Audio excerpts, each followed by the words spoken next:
여야의 이 지금 뭐 공천 논란, 공천 소식 외에도 어제 이 소식이 온라인을 뜨겁게 달궜다고 해서 잠시 전해드리겠습니다. 전직 축구 선수가 등장을 합니다.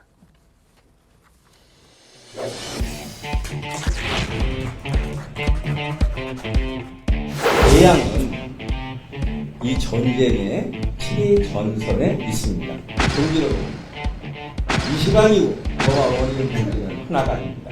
이제는 원희룡입니다. 안민석 위원장님 진심으로 존경하고 더 큰 책임감을 느낍니다. 여러분들의 그 큰 뜻을 개양 발전의 결과로 반드시 만들어내겠습니다.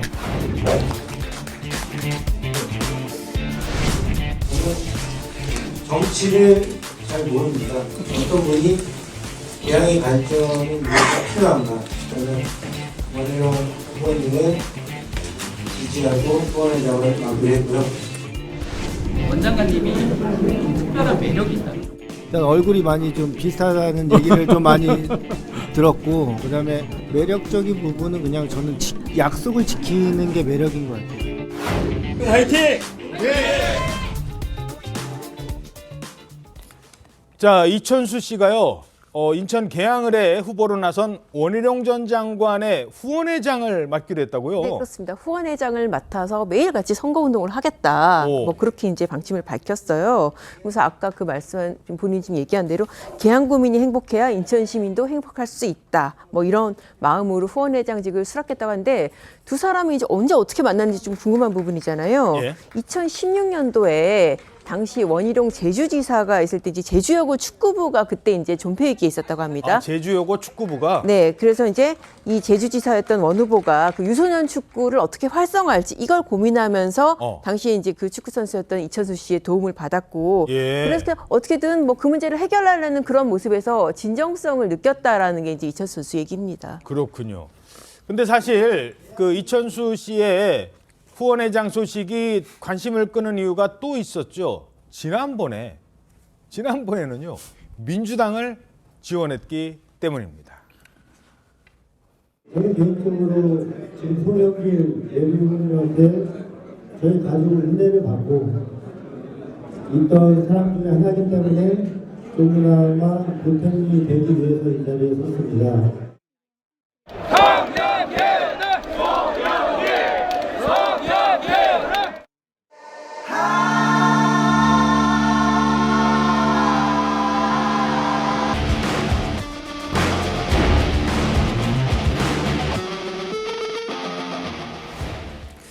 네, 뭐 한 사람의 선택이고 또 이게 특정 지역에 영향을 미칠 수도 있기 때문에 이 정도 뭐 사실관계만 설명해드리고 더 이상은 시청자 여러분들의 판단에 맡기겠습니다.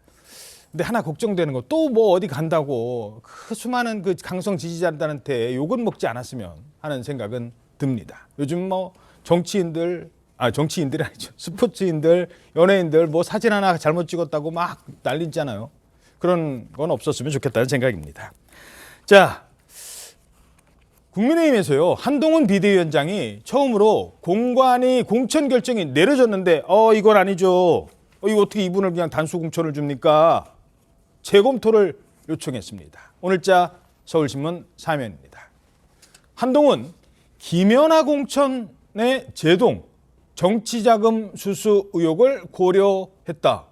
자, 김연아 전 의원이 이 공천을 단수로 받았다라는 게 알려졌는데 한동훈 위원장이 제동을 걸었어요. 네, 그렇습니다. 이제 아무래도 이제 국민 눈높이를 고려해서 한 점의 의혹도 없어야 된다. 이제 그런 취지인데요. 김연아 전 의원 같은 경우에는 구체적으로 뭐 작년 1월에 시의원들하고 당원들로부터 이제 운영 회비하고 선거 사무실 그런 인테리어 비용 명목으로 한 4,200만 원을 받았다. 이런 부분 때문에 이제 검찰 수사를 받고 있었습니다. 수사를 받고 있었군요. 그렇습니다. 근데 이제 본인 입장은 이거 무혐의로 끝난 사안인데 이렇게 선거 때마다 경쟁 후보라든지 상대당에서 계속 문제 제기를 하고, 그러면 이게 사실 검찰의 무혐의 처분은 법원 판결하고 달라서 확정력은 없거든요. 그러면은 문제 제기하면은 또 검찰 수사 받고 지금 이런 상황이 지금 반복되는 거다라는 게 본인 주장이고 그렇습니다. 억울하다. 네. 그런데 한동훈 위원장은 어찌됐든 어찌됐든 사법 리스크가 있기 때문에 우리는 이런 부분도 뭐 그렇다고 해서 공천 주지 말라는 건 아니에요. 단수 공천까지는 아니지 않느냐. 자, 노동일 교수님 어떻게 평가하십니까? 기본적으로는 잘한 것이라고 생각합니다. 내부적인 사정은 아직 확실히 제가 잘 모르겠습니다. 그러나 이제 김연아 의원 관련해서 이런 의혹이 제기됐던 건 분명하고요.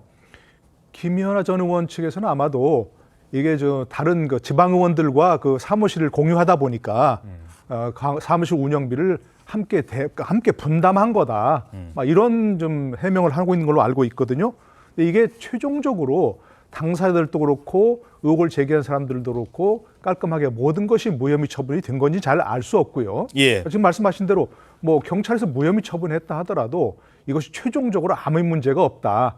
이런 얘기하고 좀 다른 것이거든요. 그러니까 이 부분은 계속 의혹이 제기되는 그런 것이라고 지금 볼 수 있는 것이고요. 그런 면에서 한동훈 위원장이 지금 한동훈 위원장 본인도 그렇고 뭐 국민의힘에서도 그렇고 민주당이라든지 이재명 대표라든지 다른 이런 분들에 대해서 여러 가지 좀 의혹을 제기하면서 공격을 하고 있는 상황 아니겠습니까? 이것을 완벽하게 깨끗하지 않으면 그 칼날이 무뎌질 수밖에 없는 것이니까 이분 공천 보류한 것은 저는 잘했다고 생각하고요. 최종적으로 김연아 전 의원도 이분에서 확실하게 본인 깔끔하게 의혹을 정리하지 않으면 공천을 단수 공천하는 건 바람직하지 않다 생각합니다. 예. 자, 최근에요. 한동훈 위원장과 이재명 대표에 대한 여론조사 결과가 나왔대요. 한쪽은 막 공천 때문에 지금 당이 거의 쪼개질 위기에 가 있고 한쪽은 야, 너무 조용한 거 아니야? 이런 얘기가 나오고 있잖아요. 이런 가운데 실시된 여론조사 어떻게 나왔습니까? 네, 지난 19일에서 20일에 이재명 대표와 한동훈 위원장 당무 운영 평가를 설문조사했는데요. 지금 격차가 좀 벌어진 모습으로 나왔습니다. 이 국민 53.5%는 한 위원장이 잘하고 있다, 긍정평가를 내렸고 부정평가는 42.2%였습니다. 같은 조사에서 이재명 대표 당무 운영은 잘못하고 있다, 부정평가 55.5%, 긍정평가는 39.9%에 그쳤습니다. 자, 어떻게 보셨습니까? 지금 민주당 입장에서 이 결과 지금의 흐름과 봤을 때 어떻게 보세요? 매우 부정적인 지표들이 계속 드러나고 있죠. 저는 가장 큰 문제는 저 한동훈 위원장의 잘하는 것 그런 것보다 민주당이 지금 내홍을 너무 크게 겪고 있는 것, 그리고 특히 저는 친문 진영과의 갈등, 이게 가장 크다고 봅니다. 왜냐하면 민주당의 지지층 중에는 이재명 대표 체제에 대해서 그렇게 만족스럽지 않지만 그래도 문재인 정부부터 이어져 온 지지를 계속해서 그냥 유지하고 있는 분들이 있거든요. 예. 근데 친문 친명 갈등이 불거지면서 이런 분들이 이탈하기 시작한 걸로 보고요. 이런 분들이 이런 갈등에 대해서 아직 수습을 못하고 있는 이재명 지도부에 대해서 비판을 하고 있는 것이기 때문에 저는 이 정도의 지지율이라면은 아까 말씀드린 것처럼 아직 민주당의 공천이 국민의힘에 비해서 아직 결정되지 않은 것들이 많습니다. 이런 부분을 통해서 충분히 극복할 수 있다라고 보고 있습니다. 예. 참고로 국민의힘도 아직 그 민감한 지역이라고 할 수 있는 대구라든가 이곳에서 공천이 결정나지는 않았어요. 지금은 조용해도 또 앞으로 어떻게 될지는 모른다. 거기 또 공천 결과 나오면 반발이 나올 곳들도 예상된다라는 점까지는 말씀을 드리죠. 한쪽은 너무 시끄럽고 한쪽은 너무 조용하다고 하기 때문에 거기까지는 말씀을 드려야 될 것 같습니다.